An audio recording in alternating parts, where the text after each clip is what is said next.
Afin d'améliorer l'accès et la qualité des enseignements et assurer un apprentissage inclusif pour les filles et garçons handicapés, Handicap International, à travers son projet d'éducation inclusive et formation professionnelle, vole au secours de plusieurs enfants du 6e arrondissement de Cotonou. Ce mardi 16 septembre 2025, plusieurs lots de fournitures scolaires ont été distribués aux enfants afin de leur permettre une année scolaire 2025-2026 apaisée.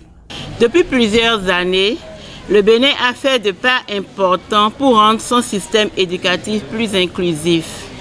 Je salue notamment l'engagement de l'État à travers les différents actes réglementaires en faveur de l'éducation inclusive, la mobilisation des enseignants et encadreurs pédagogiques qui s'approprient de plus en plus les pratiques inclusives, l'action des organisations de la société civile et des communautés contre les stéréotypes et discriminations et l'appui des partenaires techniques et financiers qui soutiennent la mise en œuvre d'initiatives concrètes comme le cas du projet éducation inclusive, formation professionnelle de Handicap International. Aujourd'hui donc, à travers ce geste symbolique renouvelé, Handicap International réaffirme son engagement à contribuer à la construction d'une société plus équitable et solidaire. Les kits scolaires qui seront distribués aujourd'hui par le projet représentent plus qu'un simple don matériel. Ils symbolisent l'espoir et les opportunités pour un avenir meilleur pour chaque personne qui les recevra. Chers apprenants, je vous félicite pour votre résilience et votre détermination et vous encourage à poursuivre vos études avec passion et détermination, car c'est grâce à l'éducation que nous pouvons bâtir une société plus juste et plus équitable. Mes mots de reconnaissance à toutes les personnes qui ont contribué à la réussite de cette cérémonie simple, mais pleine de sens.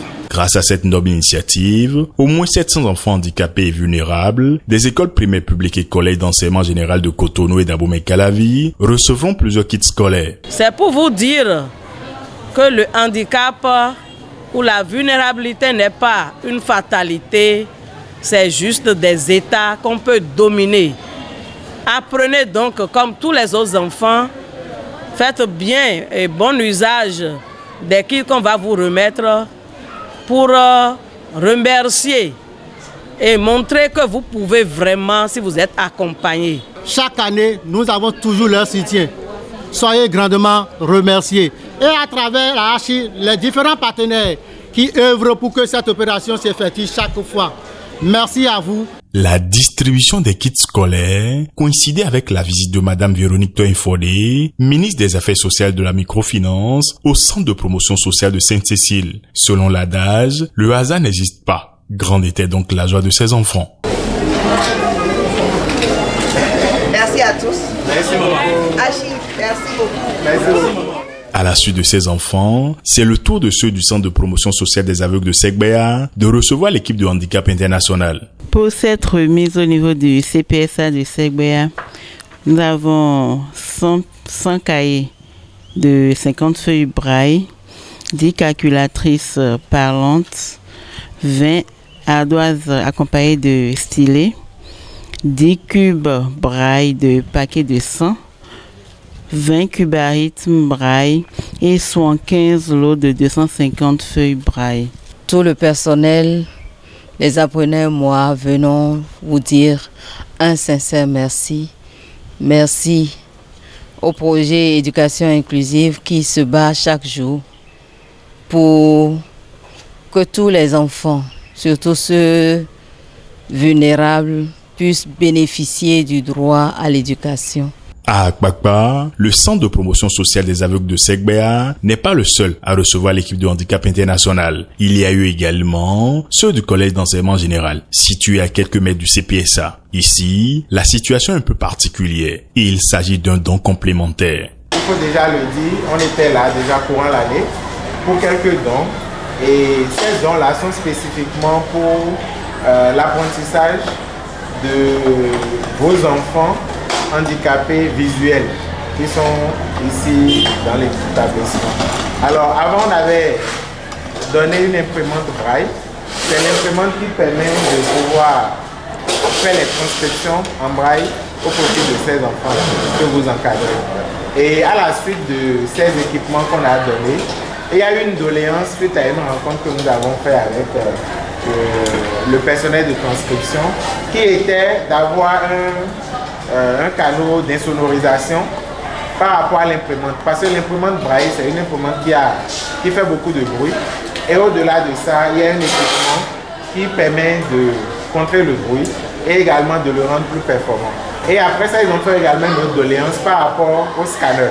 Le scanner pour permettre à ce que ce qui est fait au niveau des enseignants soit scanné et avant la transcription. C'était des doléances vraiment très pertinentes. Et puis, de retour dans nos locaux, nous avons essayé quand même de voir ce qui était possible. Et par la grâce de Dieu, on a quand même pu répondre favorablement à ces doléances-là. Et vraiment, nous, notre objectif, c'est que ce qui a commencé puisse se poursuivre. Et comme vous l'avez si bien dit, l'intégration, oui, qu'elle prenne vraiment forme et que progressivement, l'inclusion puisse vraiment prendre également place. Parce que vous êtes le seul CG à Cotonou qui accueille déjà les enfants handicapés visuels, mais qui demande à ces enfants-là une certaine adaptation sur place. Or, l'inclusion voudrait que ce soit plutôt l'environnement qui soit prêt à les accueillir. Mais je pense que de petits pas en petits pas, nous allons pouvoir y arriver tous ensemble. Et c'est vraiment l'objectif aussi du handicap international, que nos actions puissent compléter ce que vous faites déjà, afin que l'éducation inclusive soit une réalité dans notre pays. Je ne peux pas dire ici toute ma satisfaction. Seul le Seigneur va rembourser assis à travers vous. Nous sommes en train de voir l'effectivité de ce travail que vous faites et nous sommes très heureux, nous les enseignants, de vous dire merci, de vous remercier et de vous solliciter davantage dans l'accompagnement de ces apprenants afin que l'objectif que vous êtes visé et nous aussi, ça soit atteint à l'endroit de ces apprenants. Cette opération de distribution de kits scolaires par handicap international se poursuivra au sein de chaque guichet unique de protection sociale jusqu'à ce que le dernier des bénéficiaires soit satisfait.